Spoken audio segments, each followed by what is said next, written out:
Hola, buenas tardes. Bienvenidos y bienvenidas a esta sesión de por la tarde del Congreso que es Comunismo. En esta mesa vamos a tratar la temática del comunismo y la cuestión del derecho, y para ello contamos con tres ponentes de excepción, ¿no? Como son Santiago Albarrico, César Rendueles y Antonio de Cabo de la Vega. En primer lugar vamos a presentar brevemente a los ponentes y luego daremos paso a su intervención, y posteriormente, tras un breve descanso, se hará el debate y las intervenciones por parte del público. Bueno, en primer lugar, Santiago Albarrico es licenciado en Filosofía por la Universidad Complutense de Madrid, aquí en esta facultad.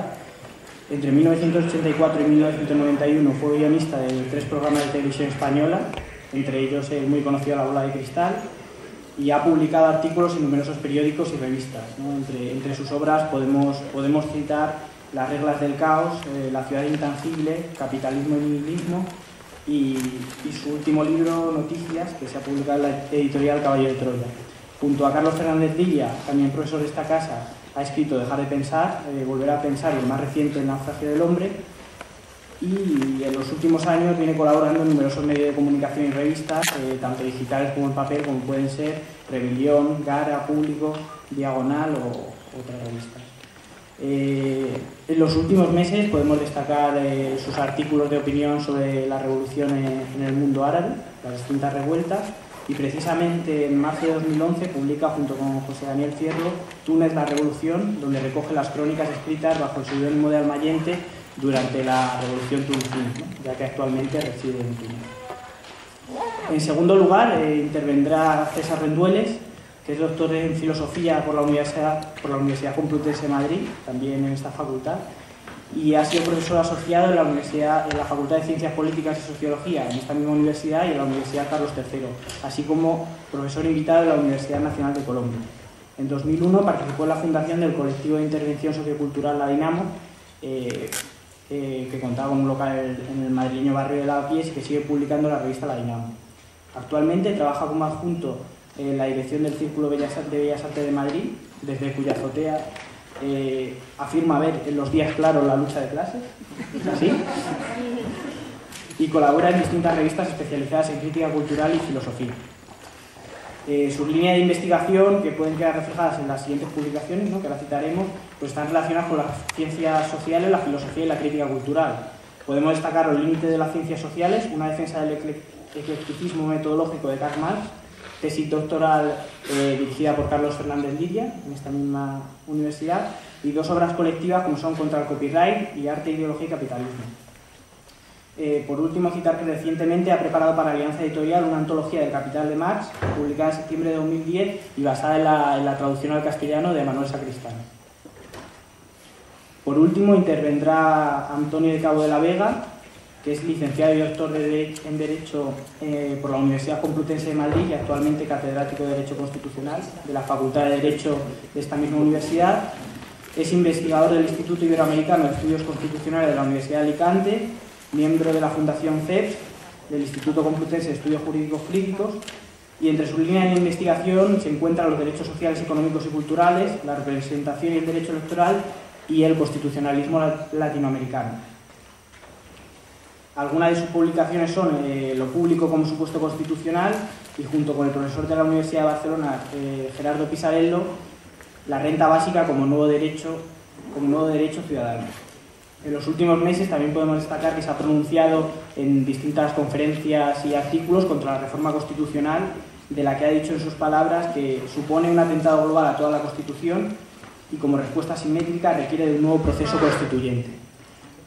Sin más, vamos a dar la palabra a los ponentes. En primer lugar intervendrá Santiago Albarrico con su ponencia Comunismo, una alternativa al derecho. Posteriormente César Rendueles, cuya ponencia tiene como título Comunismo y ética del cuidado en una sociedad compleja. Y ya en último lugar Antonio de Cabo con la ponencia El derecho como norma y como sistema institucional. Así que sin más, le cedo la palabra a Santiago Albarrico.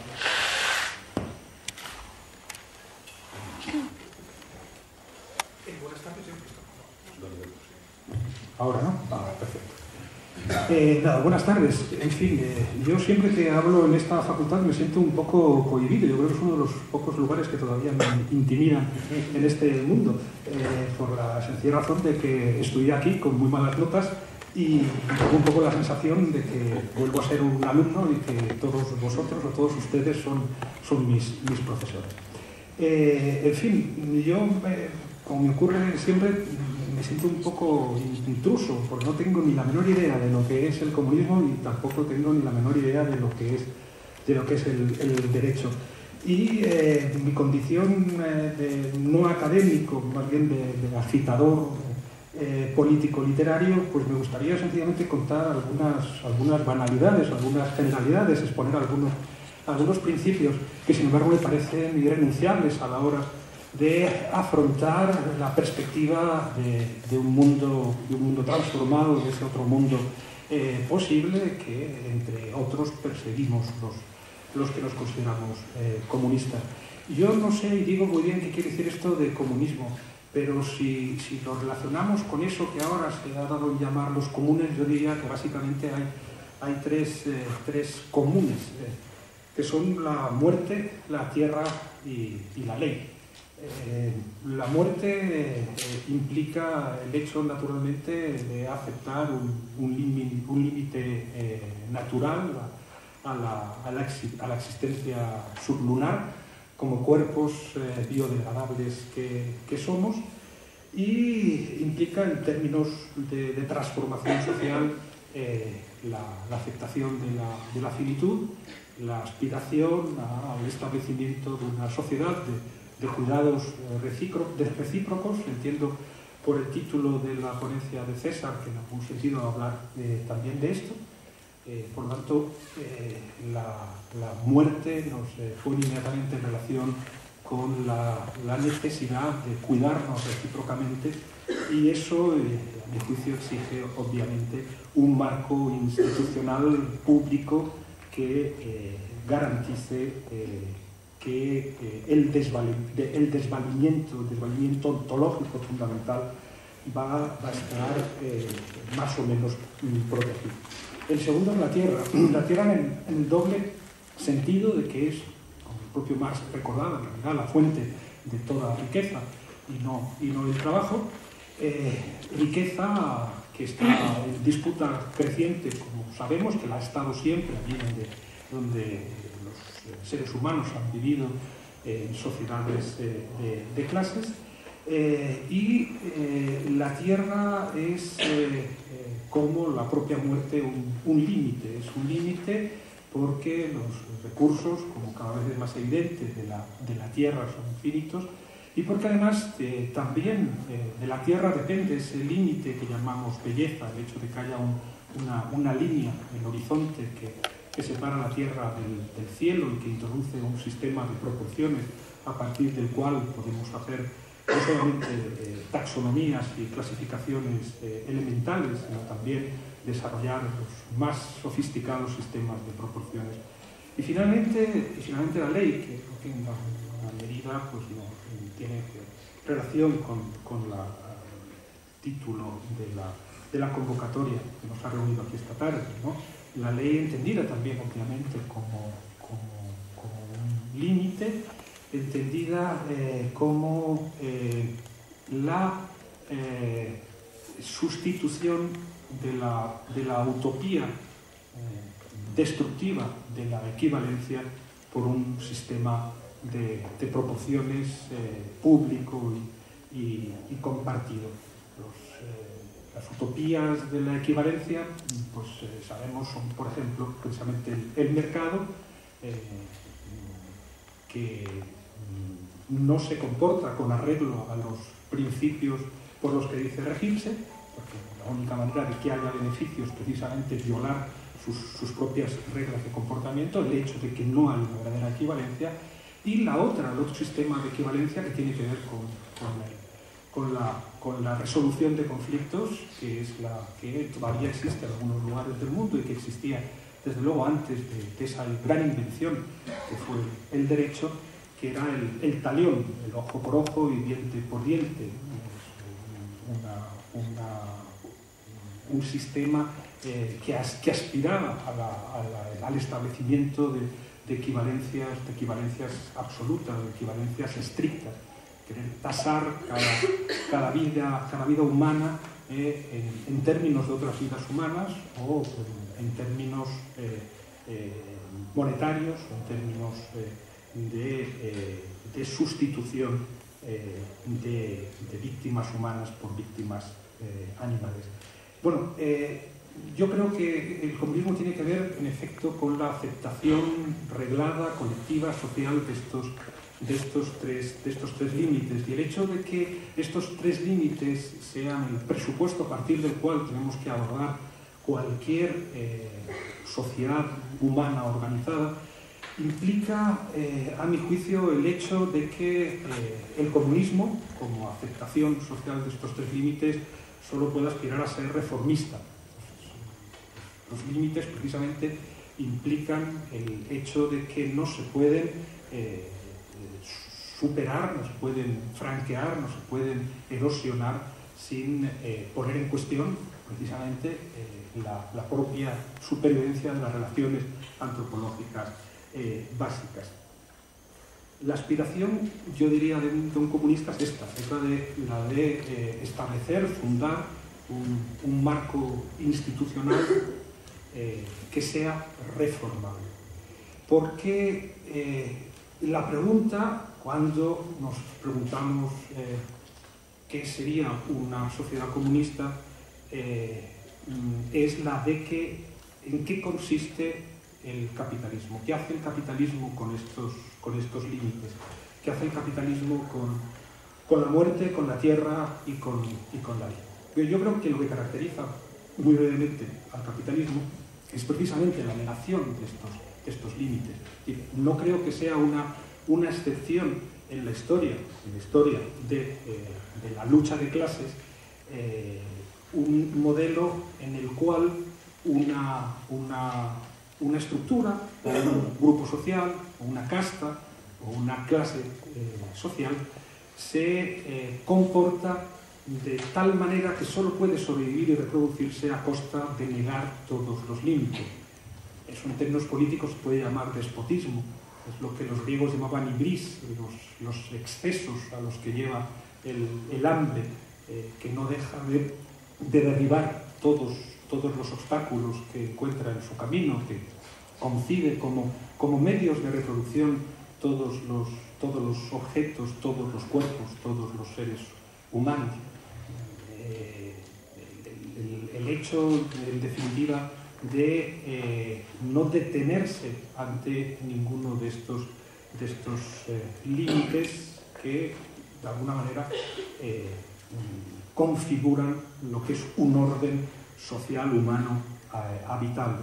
Pero el caso es que el capitalismo no solamente se comporta como un despotismo que no reconoce límites, sino que lo hace en términos tales que frente a él todo lo consistente, todo lo existente cede frente a esta riada, a esta digamos, revolución permanente. La característica precisamente del capitalismo es que no es reformable. Por eso la única manera de volvernos reformistas, de establecer un marco institucional reformista, es justamente la de derribar revolucionariamente una estructura que no es reformable, cuyo dinamismo interno consiste precisamente en negar todos los límites, en negar todas las diferencias, en negar las diferencias entre máquinas y seres humanos, entre guerra y paz, entre, como he insistido muchas veces, entre objetos, cosas de comer, cosas de usar y cosas de mirar, porque las convierte todas por igual, incluso eso que llamaban los latinos mirabilia, las cosas dignas de ser miradas, aquellas cosas que solo sirven para ser pensadas, para ser miradas y por lo tanto para generar símbolos, para generar conexiones entre los seres humanos. El capitalismo las trata todas por igual como cosas de comer,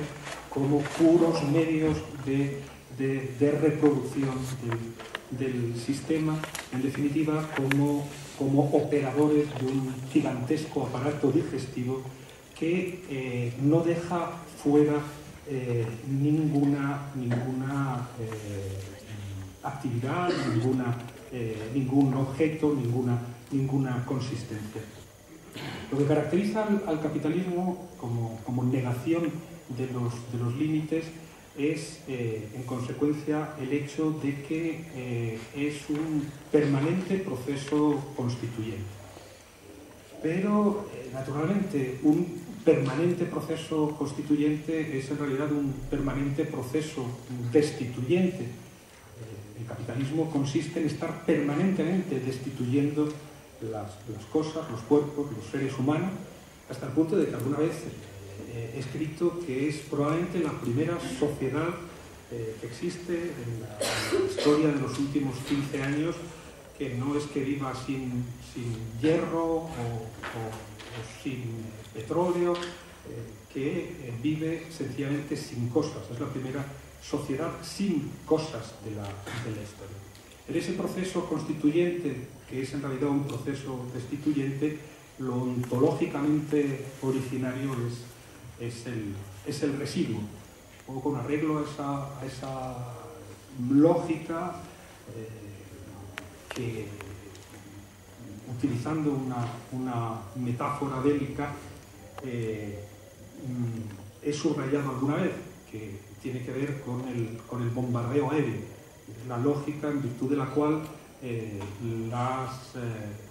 las víctimas de un bombardeo, ya se trata de casas o de seres humanos, nunca han sido nada antes, son siempre desde el principio puros residuos.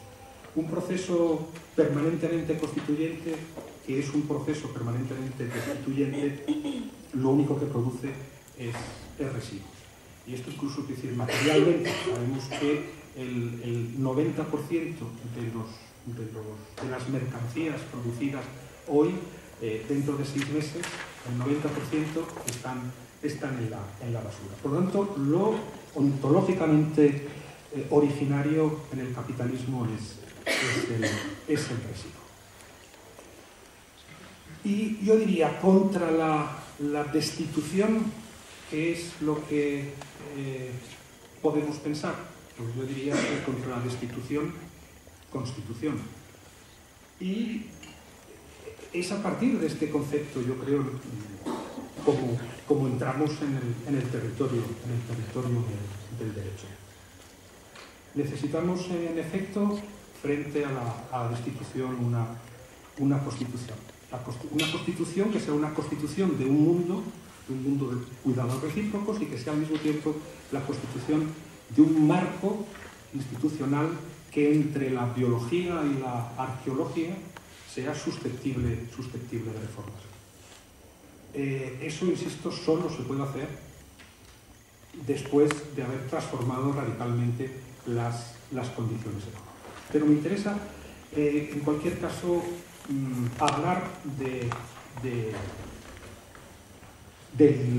qué es una constitución, ¿no? Yo diría que, y esto es algo creo que muy elemental y casi da vergüenza mencionarlo delante de un catedrático de Derecho, pues yo creo que una constitución es la garantía y el límite al mismo tiempo de la democracia. ¿En qué sentido? Si identificamos, como podemos hacer fácilmente y más en estos días, la democracia con un régimen asambleario, de permanente asamblea, pues yo creo que conviene preguntarse qué es lo que podemos y qué es lo que no podemos incluir en una asamblea. Por ejemplo, en el año 421 a.C., en el marco de las guerras del Peloponeso, los atenienses invadieron la isla de Mitilene y organizaron inmediatamente una asamblea. Una asamblea en la que había que decidir, lo que se proponía a los participantes atenienses en esa asamblea, había que decidir si se pasaba a cuchillo a toda la población masculina, se esclavizaba a las mujeres y a los niños, o si por el contrario se les perdonaba. Eso, en esa asamblea intervienen dos aristócratas atenienses, uno es Cleón, el otro es Diódoto, y por un lado lo interesante es ver el tipo de argumentos que ponen en juego los dos. Cleón está a favor de que se pase a cuchillo a toda la población masculina de Mitilene, que se esclaviza a todas las mujeres y a todos los niños, y Diódoto, en cambio, es favorable y defiende públicamente en la asamblea la necesidad de perdonarles la vida. En todo caso, la argumentación de ambos coincide en un principio. Coincide en que lo que está en juego es la conveniencia para los atenienses. La pregunta no es qué es más justo, sino qué es más conveniente para los atenienses. Cleón asegura que es más conveniente para los atenienses pasarlos a todos a cuchillo, porque de esa manera no habrá ya más resistencia, y además otros de los pueblos aliados de Esparta no se atreverán a desafiar el imperio ateniense, mientras que Diódoto más bien se inclina por razones puramente pragmáticas a perdonar la vida, siempre invocando este concepto de lo conveniente. ¿Qué es más conveniente para los atenienses? Como todos sabemos, precisamente en las guerras del Peloponeso, como un actor secundario, participó Sócrates, y en algunas de estas asambleas que planteaban cosas como esta, pues levantó la mano para decir que no se trataba de preguntarse qué es lo más conveniente para los atenienses, sino qué es lo más justo para los seres humanos. Yo diría que esto tiene relación precisamente con el concepto de constitución. Es decir, hay cosas que en una asamblea no se pueden decidir porque han tenido que ser decididas ya previamente, digamos, en otra asamblea.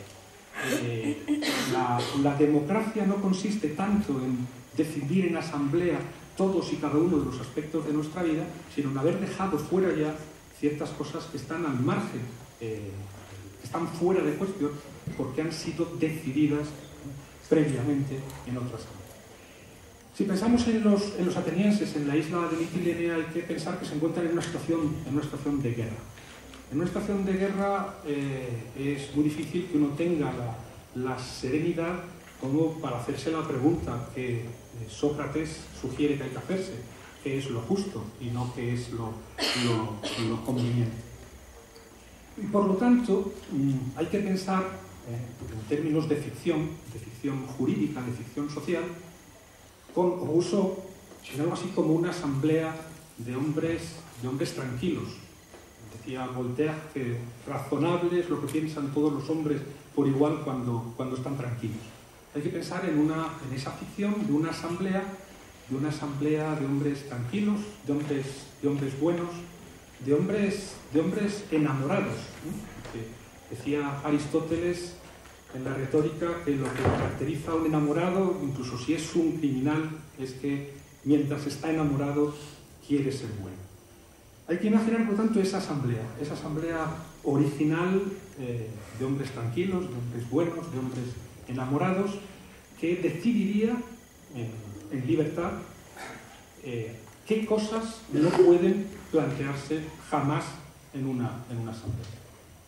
No se puede plantear jamás en una asamblea si sexualizamos a las mujeres y a los niños, no se puede plantear jamás en una asamblea si pasamos a cuchillo a todos los habitantes de una población, no se puede plantear en una asamblea si torturamos o no a un detenido o a un enemigo. Hay cosas que está prohibido plantear en una asamblea. Y de esa prohibición depende de alguna manera la libertad de todos los participantes en la asamblea, y de esa prohibición depende también la propia existencia de una democracia. ¿Qué es esa asamblea ficticia? Bueno, no es, yo creo, que una ficción jurídica, es eso que se llama un momento constituyente. Y un momento constituyente es un momento fundacional, un momento que funda derecho, y el derecho se funda siempre a través de un acto dramático, de una irrupción en la lógica de las cosas, tal y como se ofrece a nuestra vista. Un momento constituyente es eso que llamamos una revolución, es la revolución de los que se rebelan contra los límites, precisamente para oponerles una verdadera ley, para oponerles el derecho. Esa asamblea, digo, de ficción no es una ficción, es una revolución. Es una revolución que incluso en medio de las acciones más violentas, de los cambios más radicales, de alguna manera provisionalmente garantiza que se produce un marco de sensibilidad, un cambio en el marco de sensibilidad común, a partir del cual es posible plantearse qué es lo justo y no qué es lo conveniente. Siempre pienso, por ejemplo, en la historia de Montesquieu de los trogloditas, ¿no? ¿Sabéis la historia esa de los trogloditas? Los trogloditas eran un pueblo compuesto solo de hombres y mujeres malvados que de pronto es víctima de una epidemia y necesitan llamar a un médico que los cure. Se desplazan a una población cercana porque no tienen médicos entre ellos, y este médico se presta a curarlos, y cuando los curan, los trogloditas, en lugar de agradecérselo, pagando lo que se ha comprometido a pagarlo, le dan una paliza y lo echan de la población, porque los trogloditas son muy malos, muy malos. El caso es que cuando vuelve a surgir la epidemia y quieren llamar de nuevo a este médico, tanto este médico como todos los otros médicos se niegan a acudir al pueblo de los trogloditas, que son tan malos que no solo no pagan, sino que ni siquiera dan las gracias. De manera que todos los trogloditas sucumben a esta epidemia, salvo dos, que son los dos únicos trogloditas buenos que había en la población de los trogloditas. Y esos trogloditas se reproducen, y al final el pueblo de los trogloditas, que era un pueblo perverso y malvadísimo, se convierte en el pueblo más virtuoso de la tierra. No hay ningún otro pueblo como el de los trogloditas, de tal manera que son tan buenos que no necesitan imponerse ninguna ley que les obligue a hacer aquello que hacen espontáneamente por su bondadosísima condición. Pero el caso es que pasa el tiempo y de pronto algunos de estos bondadosísimos trogloditas les entra una cierta inquietud. Entonces deciden ir al más viejo de los trogloditas, uno de los pocos que recordaban ese tiempo en el que los trogloditas eran todos ellos malvados, y le dicen que quieren regirse por leyes. Y el viejo troglodita dice así: «Oh día desventurado, gime el anciano, porque he vivido yo tanto. Bien veo, trogloditas, que empieza a seros gravosa vuestra virtud, y queréis someteros a leyes menos rígidas que vuestras costumbres». ¿Qué quiere decir esta fábula de los trogloditas? En primer lugar, que probablemente, en efecto, las leyes son siempre más livianas, más ligeras que las costumbres. Y en segundo lugar, que es bueno hacer una revolución para crear un marco de sensibilidad común en el que podamos darnos a nosotros mismos leyes que garanticen que cuando ese marco de sensibilidad común de alguna manera retroceda a parámetros normales, tendremos unos referentes claros de qué es lo justo y no de qué es lo conveniente. Quiero decir, en el momento constituyente, en el momento revolucionario, allí donde en medio a veces de las violencias más desatadas, sin embargo, se transforma el marco de sensibilidad común, allí donde, como dice Aristóteles, todos estamos enamorados y todos, porque estamos enamorados, queremos ser buenos, se nos ocurren no las cosas más nuevas, sino las cosas más viejas, las cosas más antiguas, aquellas que han tratado a lo largo de la historia de la humanidad de imponerse sin resultado varias veces.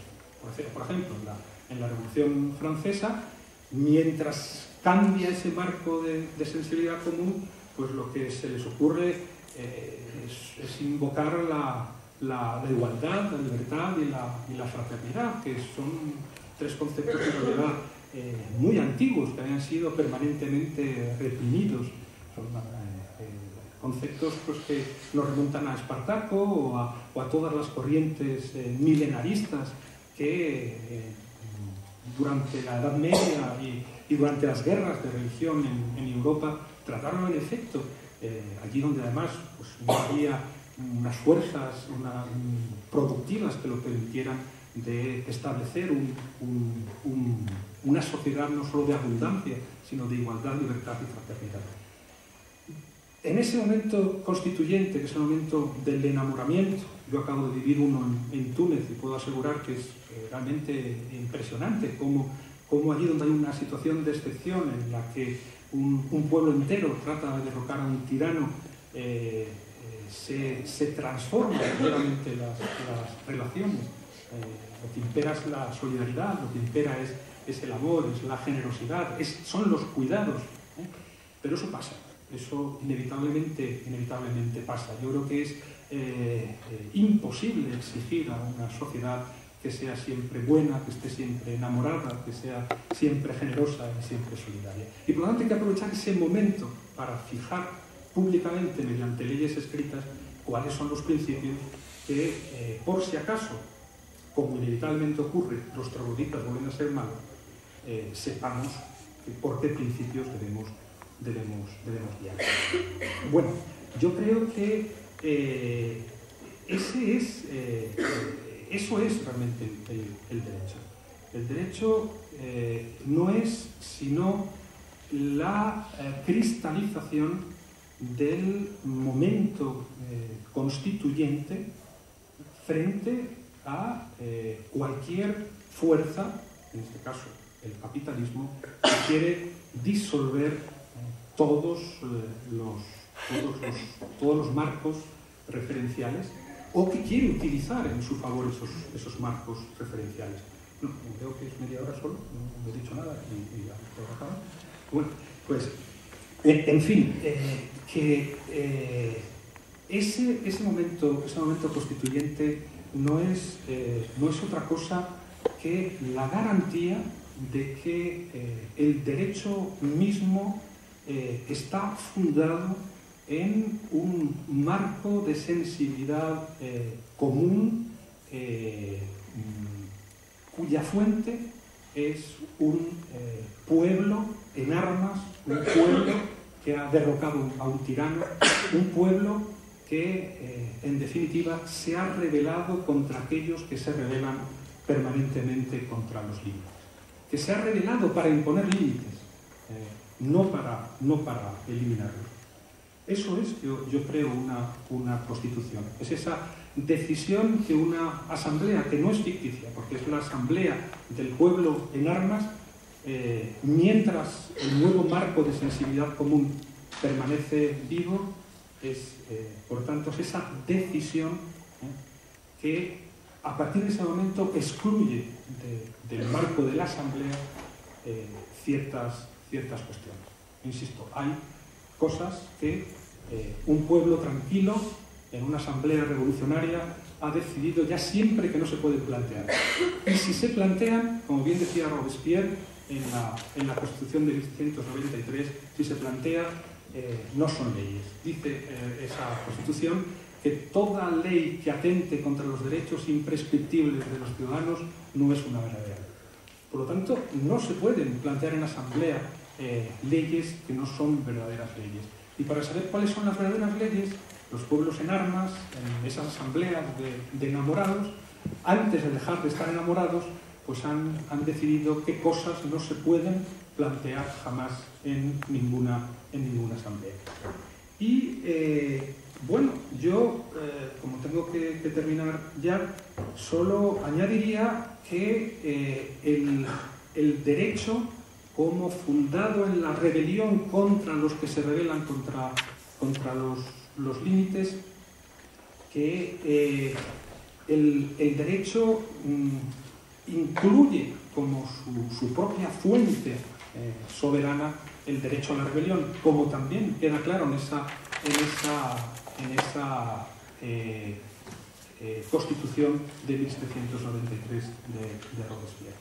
Y todo lo que existe de verdaderamente legal, de derecho auténtico en las constituciones burguesas, son restos de estas luchas, son restos de estas luchas de los pueblos en armas contra los tiranos. Pues en la Constitución española podemos encontrar restos de estas luchas populares, el reconocimiento de sujetos colectivos, de derecho a afiliación a sindicatos que negocian como sujetos colectivos convenios colectivos. Todos esos son restos de estas luchas populares que han quedado cristalizados en medio de otras falsas leyes para recordarnos por qué tenemos que luchar, en nombre de qué tenemos que luchar y buscando qué tenemos que luchar. Y cómo el derecho a la rebelión es sencillamente el recordatorio de que es la rebelión la que funda el derecho, pues también en las leyes internacionales hay restos de todas estas luchas populares, por mucho que luego, como no solamente los territorios están en disputa, sino también los marcos jurídicos y las leyes, pues a veces la legislación internacional sirve precisamente para lo contrario de lo que en principio enuncia. Pero quedan restos, quiero decir, podemos recordar todas las resoluciones que nos recuerdan a nivel internacional el derecho a la rebelión, el derecho incluso a la lucha armada, ¿no? A ver si encuentro para acabar estos restos del...